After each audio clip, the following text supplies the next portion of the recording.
Sorkar menta kalapai khmat kumno ban kentiu ke jingpen mi dot hagane ke jela.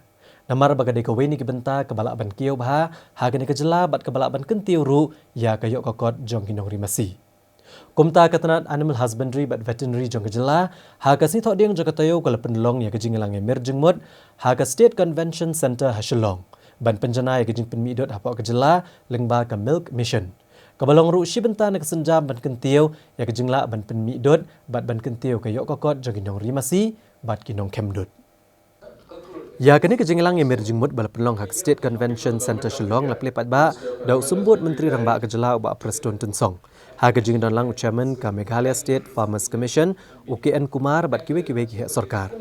Ya kini ke jinglang la penlong rengkat ke jingi trelang bat ka National Cooperative Development Corporation New Delhi bat ka Lasman Rao Inamdar National Academy for Cooperative Research and Development.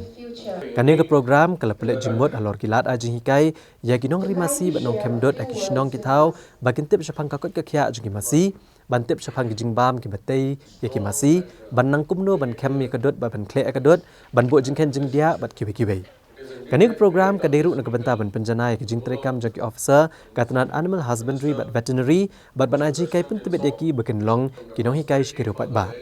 Habagran ke jingelang usumbut menteri rang ba ke jelau la pentip ba ke Sarkar Meghalaya kalayo menta ya ke cattle feed mill kebala ban penmi sispa san pauton ujing ba meki masi. Bat ya ke feed mill lahirap bei tengka da ke Niti Ayog bat ke tenat veterinary jong ke Sarkar Preng. Uang ba ke feed mill ka bandai ka banding kong e akathan chite lam mi kan long tang maka kanong shalan ke jing ba masi habarok ki jela jong kathan. Upente bagi Sarkar ke danjing temuru ban bokno eka cattle ranch ke beneng kong ha mau merang ha West Khasi Hills na ke benta ban ri ki masi. La ban kedau hang ne baya ke Milk Mission la plepat ba ak senam arazar kat kendai.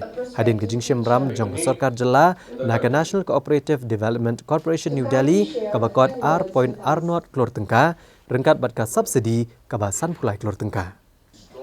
I'm very pleased to inform that the government of Meghalaya has been committed by the Niti Ayog and the Ministry of Veterinary.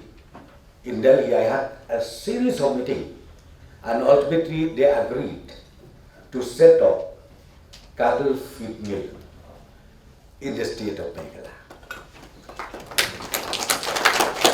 So that is good news for all the cooperative society.